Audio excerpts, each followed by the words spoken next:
My fellow Americans, I come before you tonight as a candidate for Vice President of the United States, and as a man whose honesty and integrity has been questioned. Now, the usual political thing to do when charges are made against you is either to ignore them or deny them without giving certain details. I believe we have seen enough of that within the present administration in the United States. To me, the office of Vice Presidency of the United States is a great office, and one in which people will need to have confidence in the integrity and honesty of the men who run for office and might attain them.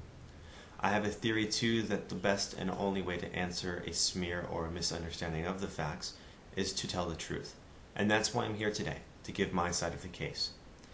I'm sure you've read about the charges and you have heard it that I, Senator Nixon, accepted $18,000 on behalf of my supporters.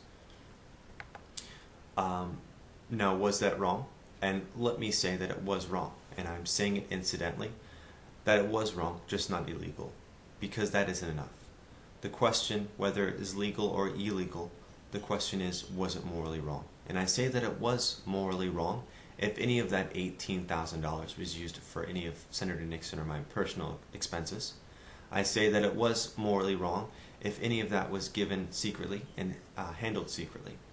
And I say that it was morally wrong if any of the contributors to the special fund received any special consideration for the contributions that they made.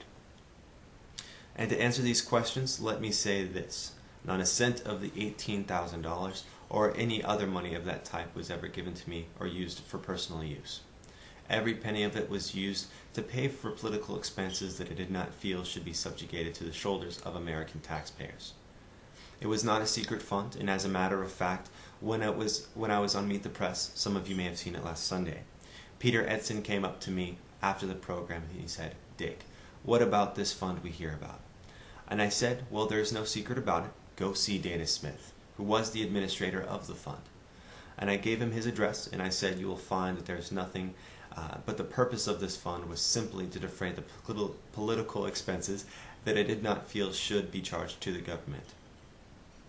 And third, let me point out, and I do want to make this particularly clear, that no contributor to this fund or to contributor to any of my campaigns has ever received any special consideration that he would not receive thereas by a normal constituent.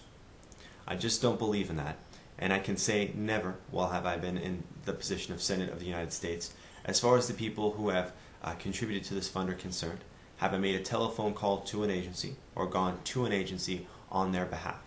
And that will show in the records that are in the hands of the current administration. Well, then some of you will say, and rightly, what did you use this fund for? What use did you have for it?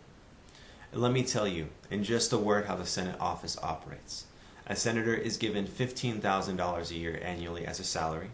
He gets enough money to pay for one trip a year, a round trip that is, for himself and his family, between his home and Washington, D.C.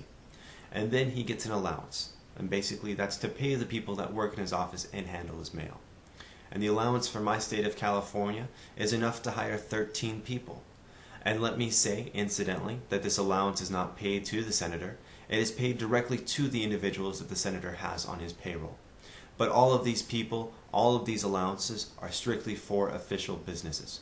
Business, for example, when a constituent writes in and wants you to go down to the Veteran Administration and receive more information about his GI policy in type of that example. But there are other expenses. There are other items covered by the government, and I think I can best discuss these expenses by asking you a few questions.